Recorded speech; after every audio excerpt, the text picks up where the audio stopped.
Assalamualaikum warahmatullahi wabarakatuh. Alhamdulillahi rabbil alamin. Wa bihi nasta'inu ala umuri dunya waddin.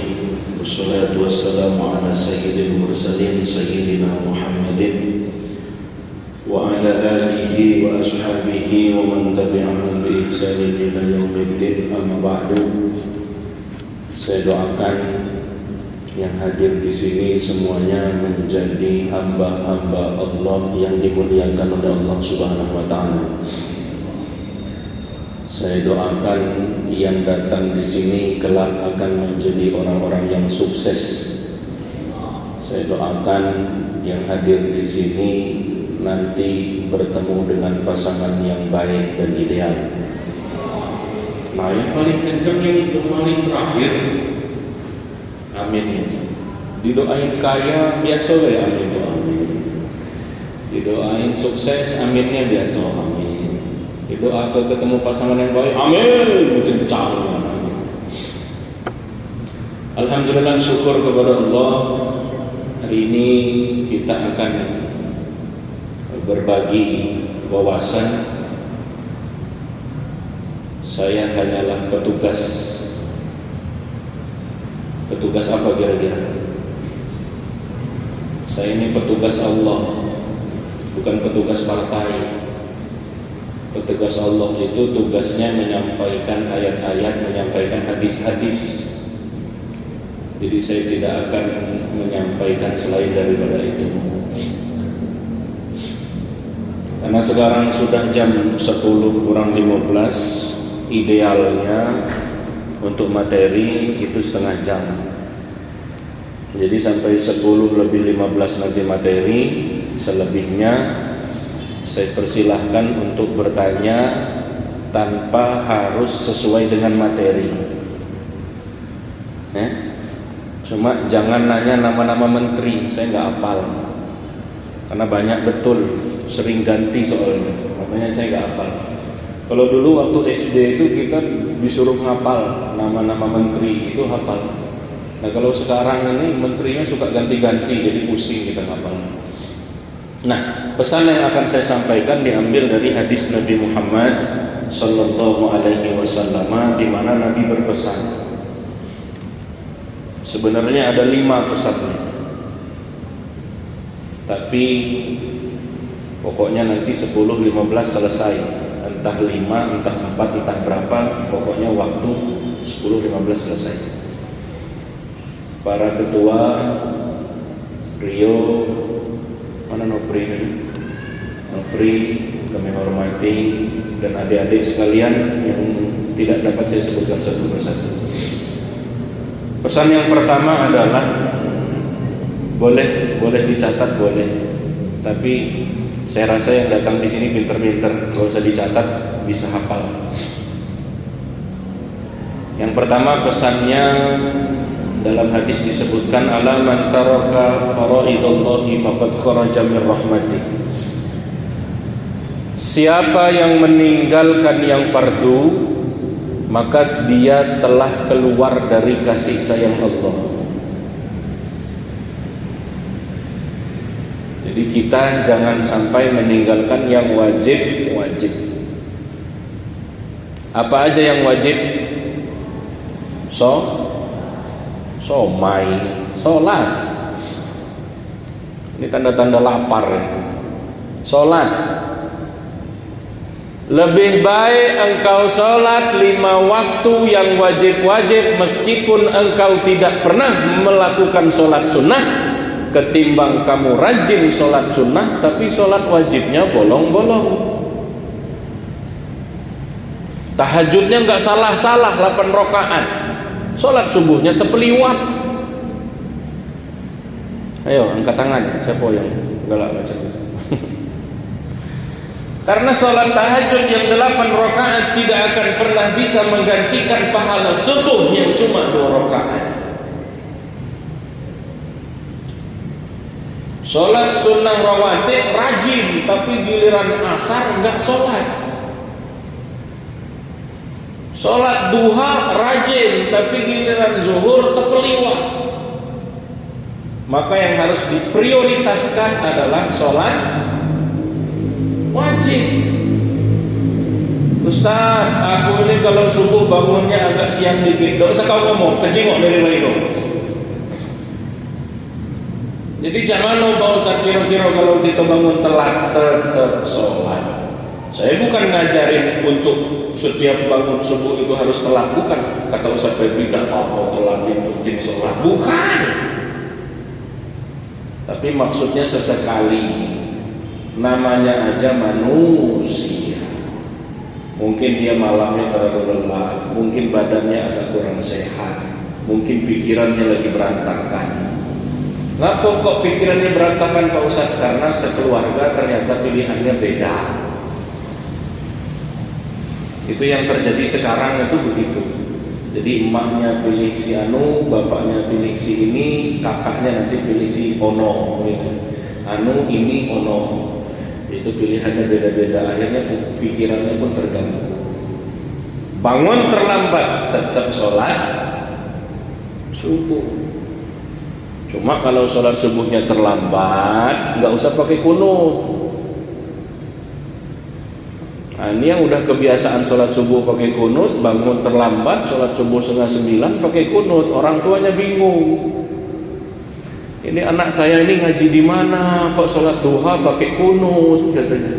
Padahal si anak tadi bukan sholat duha, sholat subuh, ketinggalan. Itu ya, pesan yang pertama. Jadi jangan tinggalkan yang wajib. Sebentar lagi kita masuk bulan puasa wajib. Itu kalau sholat wajib ada 5, kalau puasa wajib ada 4. Yang pertama namanya puasa Ramadan, itu wajib hukumnya. Yang kedua namanya puasa qadha Ramadan, bayar hutang. Misalkan ketika bulan puasa ada bolong. Kok bisa bolong Pak Ustaz? Diam-diam. Maka salah satu hal yang membatalkan puasa itu adalah diam. Hati-hati ya. Sampean nanti puasa terus diem, itu batal puasanya. Diam-diam minum es teh, diam-diam makan di rumah makan. Yang tadinya puasa tiba-tiba diajak sama kawan, bro, kita makan ke rumah makan Padang aja. Enggak, aku puasa. Ayolah, kan puasanya sebulan. Sekali ini aja lagi kita makan di situ. Enggak mau, pokoknya enggak mau, tetap enggak mau. Untuk kali ini aku yang bayarin. Oke lah kalau begitu. Hilang iman dia hanya sekedar untuk nasi rendang. Batal puasanya, maka dia harus menggantinya. Kalau yang perempuan ada yang namanya datang bulan, datang bintang, datang matahari, datang Superman. Ini saya nasihati untuk para laki-laki. Kalau perempuan sudah datang bulan, sudah ya. Kita diem pun salah. Perempuan itu kalau sudah datang bulan, kalau dia numbur tiang, tiangnya disalahin. Kau nih tiang apa pula kau di sini? Lah, tiang disalahnya sama dia. Ya, jadi kita yang laki-laki itu nggak perlu heran kalau misalkan ada perempuan yang sudah mulai marahnya, sudah mulai memuncak, itu kemungkinan dia sedang datang bulan. Enggak puasa, maka diganti. Puasa wajib ada 4, puasa Ramadan, puasa mengganti Ramadan yang ketinggalan, puasa bayar kafarat atau kifarat. Apa bayar kafarat ini Pak Ustaz? Mereka yang melanggar beberapa peraturan maka dihukum oleh syariat dengan berpuasa.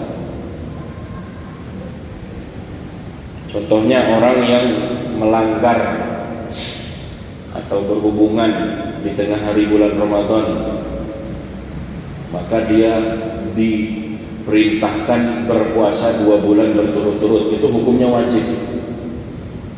Jangankan puasa 2 bulan, puasa sebulan lagi tidak sanggup. Namanya puasa kifarat. Puasa kifarat itu puasa denda. Puasa Ramadan, puasa bayar utang Ramadan atau qada Ramadan, puasa membayar denda, sama puasa bayar nazar, itu wajib hukum. Misalkan adik-adik punya nazar, nanti kalau saya begini saya akan puasa 10 tahun.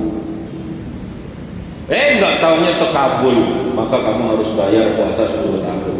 Makanya kalau nazar itu enggak usah neko-neko. Awak buntu nazar nak nyembelih sapi 10, duit dari mana? Nanti kalau saya keterima di perguruan di universitas ini, saya akan sembelih sapi 10 ekor. Beli kambing sikok lagi tidak sanggup. Nah, makanya kalau nazar harus diperhitungkan. Itu yang pertama, pesan pertama. Yang kedua, ala man taraka sunani Rasulullah sallallahu alaihi wasallam faqad kharaja min syafaatih.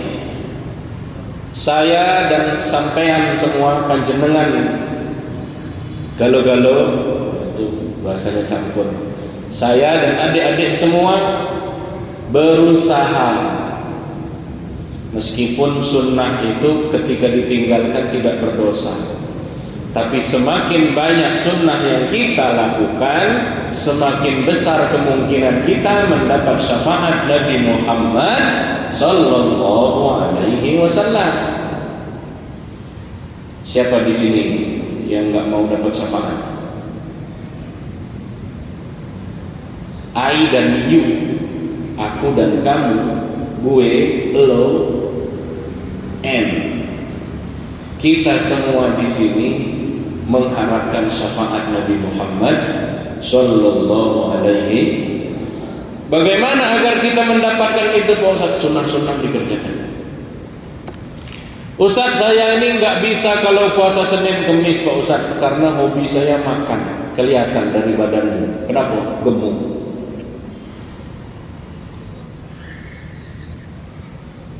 Ustaz, saya kalau bangun malam nampaknya agak susah Pak Ustaz. Jangankan bangun malam, subuh pun kau telat. Ustaz, kalau sholat duha pun malas aku Pak Ustaz. Ini repot. Bangun tahajud tidak, puasa Senin Kemis tidak, suruh sholat duha ada-ada. Enggak apa-apa. Tapi yang jangan sampai tertinggal. Kalau kita tidak bisa melakukan itu semua, yang jangan sampai ketinggalan adalah bersolawat kepada Nabi Muhammad sallallahu alaihi. Semakin banyak solawat yang kita ucap, semakin banyak kita bersolawat, semakin besar harapan kita mendapat syafaat Nabi Muhammad sallallahu alaihi. Makanya tim hadroh ini yang semestinya tadi sebetulnya tampil, cuma karena lagu-lagunya sudah diborong tadi, makanya agak di skip. Yang dibawakan oleh hadroh ini ya sholawat, nggak apa-apa, sambil bernyanyi, yang penting sholawat.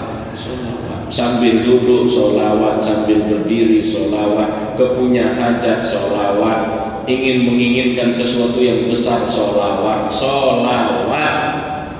kepada Nabi Muhammad sallallahu alaihi wasallam. Sebelum pergi ke tempat yang jauh sholawat, sebelum mulai sholawat. Makanya di mana-mana kalau ada majelis taklim pasti dimulai dari Alhamdulillah, Allahumma sholli ala sayyidina Muhammad wa ala ali sayyidina Muhammad. Itu pesan yang kedua. Pesan yang ketiga, ala man iktasaba malan haraman fala yuqbala sa'iru amalihi. Barang siapa yang mencari harta dengan cara yang haram, maka tidak diterimalah amal ibadahnya. Di sini udah ada yang bisa cari duit sendiri? Alhamdulillah. Ada yang suka ngambil duit mak bapaknya? Coba jengok dulu rai-rai yang suka ngambil duit mak bapak. Kalau nanti pada masanya engkau sudah bisa mencari uang sendiri, prinsip mencari harta yang penting halal. Enggak apa-apa banyak, yang penting halal. Daripada dikit tapi haram. Betul ya? Hah? Kebalik? Enggak kebalik, benar. Betul dah. Pilih mana? Pilih harta yang banyak tapi halal, atau yang sedikit tapi haram? Neyo, sedikit haram pula. Mendinglah banyak tapi. Karena Islam tidak mengajarkan, karena Islam tidak melarang umatnya untuk menjadi kaya. Itu enggak ada larangan. Enggak ada larangan kita umat beragama ini mempunyai harta yang banyak, enggak ada. Karena dari 5 rukun Islam itu, yang satu syahadat, yang kedua sholat, yang ketiga zakat, keempat puasa, kelima haji. Yang nomor 3 sama nomor 5, masalah zakat dengan haji itu bukan ibadah orang yang tidak memiliki harta, tapi zakat dan haji itu adalah ibadah orang yang memiliki. Loh, gimana mau zakat kalau duitnya nggak cukup?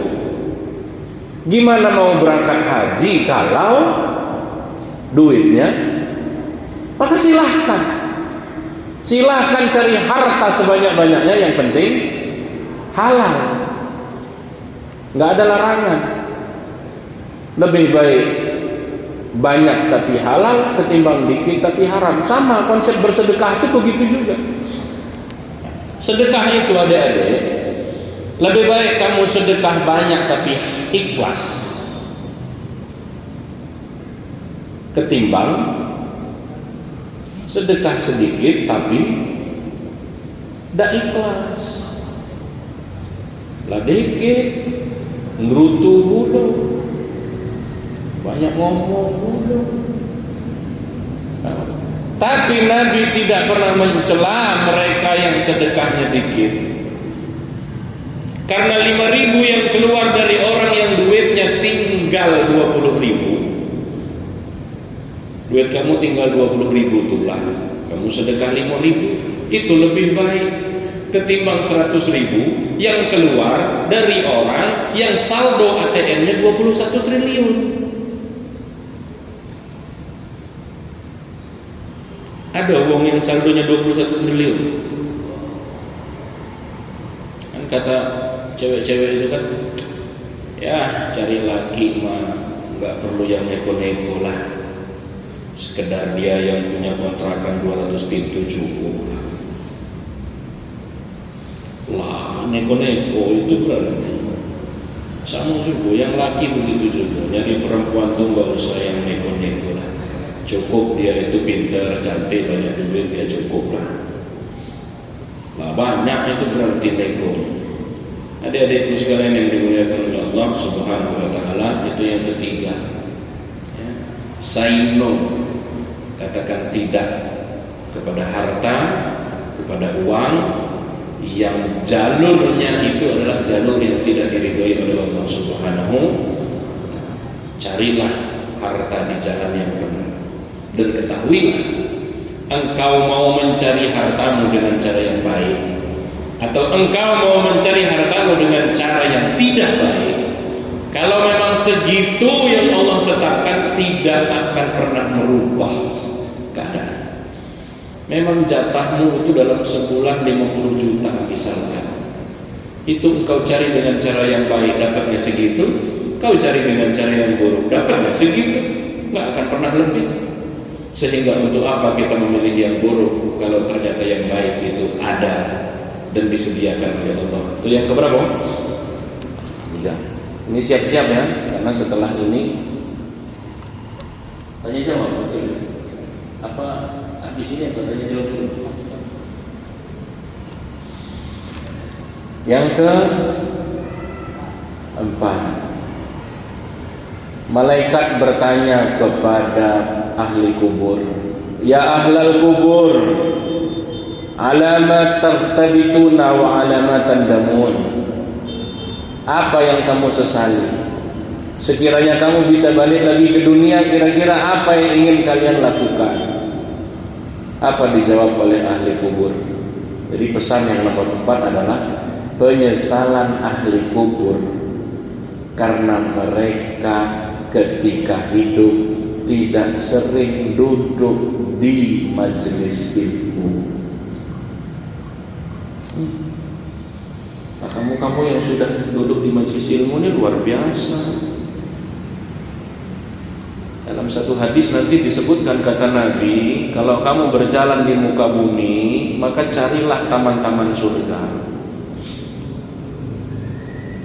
Para sahabat bertanya, taman-taman surga itu yang mana ya Rasulullah? Taman-taman surga itu adalah majalisul ilmi, majelis-majelis ilmu, majelis-majelis zikir, itu taman surga. Dan siapa yang duduk di taman surga yang ada di dunia, insya Allah di akhirat nanti dia akan berada di taman surga juga. Ustaz, masa di tamannya baik? Ya masuk ke dalam.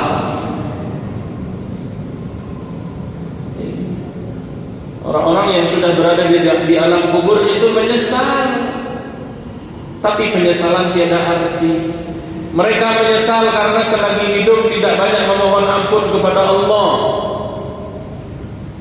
Memohon ampun kepada Allah itu kalimat yang paling mudah diucap adalah Astaghfirullah. Kenapa mereka sesali? Karena ketika sudah ada di dalam kubur, penyesalan tiada arti. Tak bisa deh ketika kita nak diguguk malaikat kemudian kita mengucap ganti.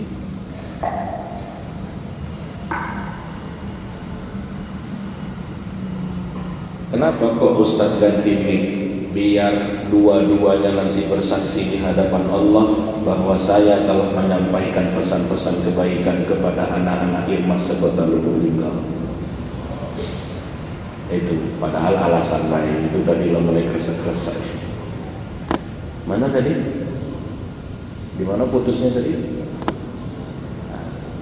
Karena istighfar tak ada lagi guna. Ketika sudah ada di alam kubur, ketika malaikat ingin menggebuk, kemudian astagfirullah ya Allah, ampuni aku ya Allah, tidak cah. Apa di alam kubur? Maka memohon ampun itu kesempatannya mumpung kita masih hidup. Astagfirullahaladzim, astagfirullah. Ustaz, saya kok sulit untuk memohon ampun kepada Allah. Ngaca, lihat mukamu, insya Allah kau akan memohon ampun kepada Allah. Astagfirullah. Burung diam. Apa yang kemudian disesali oleh orang-orang yang sudah di alam kubur? Mereka menyesal karena selagi masih hidup tidak banyak bersolawat kepada baginda Nabi Muhammad SAW. Apa yang kemudian disesali oleh orang-orang yang sudah ada di dalam kubur? Mereka menyesal masa muda mereka tidak mereka pakai untuk beribadah, untuk mencari ilmu agama. Ilmu agama ini penting sepenting-pentingnya. Bahwa agama tidak melarang kita pintar fisika, tidak melarang kita pintar kimia, tidak melarang kita pintar matematika, tidak melarang kita pintar ilmu kedokteran dan selain sebagainya. Tapi yang jangan sampai adalah kita tidak mengerti ilmu fikih. Jangan sampai kita nggak tahu cara tayamum itu gimana. Masa ada anak muda disuruh tayamum, coba tayamum. Ini kisah nyata. Aku tuh kalau cerita tidak pernah buat-buat. Tayamum, basuh, diusapnya muka, usapnya tangan, diusapnya kepala, habis kepala kaki. Kau ngaku tayamum Pak? Oh. Kepala diusap juga iya Pak, kaki diusap juga iya, karena dia beranggapan tayamum ini sama macam wudu. Lah kau udah kumur-kumur, tidak lah Pak, kata dia. Mau pakai debu, masa kumur-kumur gitu. Dia tidak tahu bahwa tayamum itu tidak perlu mengusap kaki, tidak perlu mengusap kepala. Tayamum itu yang diperlukan hanyalah wajah dan tangan. Tangannya sampai mana? Terserah.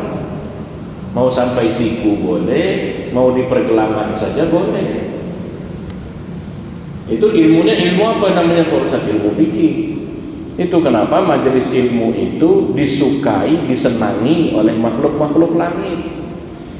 Bahkan mereka yang hanya sekedar duduk-duduk di majelis ilmu tanpa kemudian ikut mengkaji, tanpa mendengarkan, bahkan dia yang tidur sekalipun dapat pahalanya.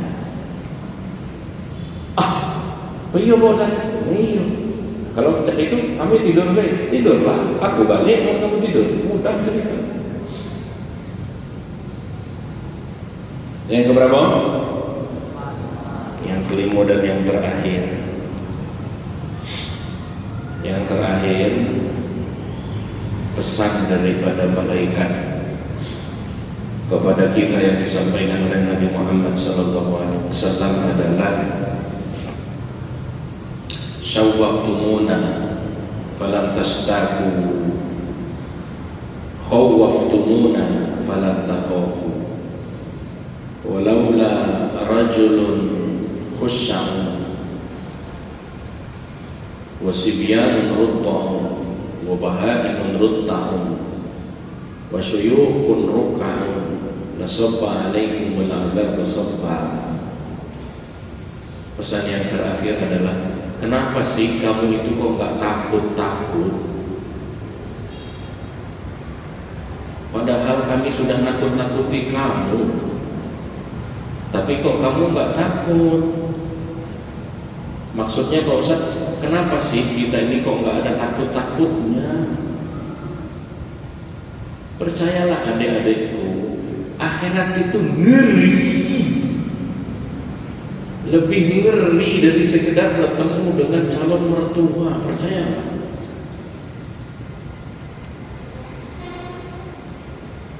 Ngeri.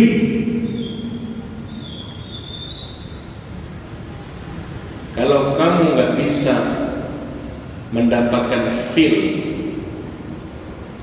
kengerian itu lewat bacaan hadis, lewat bacaan Al-Quran, coba film yang tentang azab itu ditonton, bisa jadi itu mendapatkan hidayah. Ada kemarin itu nama filmnya Siksa Neraka kalau nggak salah. Itu ada orang yang bencong habis nonton itu jadi laki betul dia. Pak bencong. Kalau malam namanya Agustina, kalau siang namanya Agus.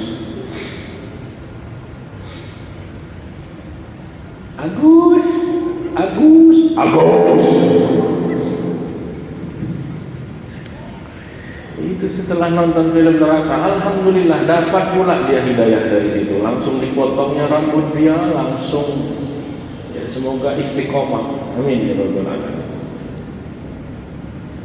Takut kepada Allah. Ketika kita ingin melakukan apapun, ingat setiap apa yang kita lihat, setiap apa yang kita ucap, setiap apa yang kita lakukan itu disaksikan oleh Allah. Dan kita semua akan mempertanggungjawabkan apa yang telah kita lakukan, apa yang telah kita ucap, apa yang telah kita lihat. Ya, itu kelima pesan yang dapat saya sampaikan dalam waktu setengah jam. Pas setengah jam, kurang-kurang 2 menit. Karena untuk mengisi kajian untuk anak-anak muda ini, bukan saya tidak sanggup 1 jam, saya sanggup, kamunya yang tidak sanggup dengar.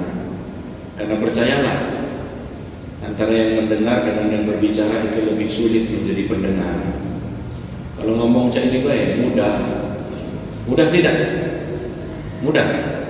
Ambil lamik yang mudah. Gantian gitu. Ya. Semua kebenaran dari Allah, kesalahan mutlak milik saya pribadi, kepada Allah mohon ampun, pada adik-adik sekalian mohon maaf, dan kita masuk kepada acara yang selanjutnya. Nanti saya serahkan kepada panitia bagaimana mekanismenya. Saya kembalikan kepada moderator atau kepada panitia.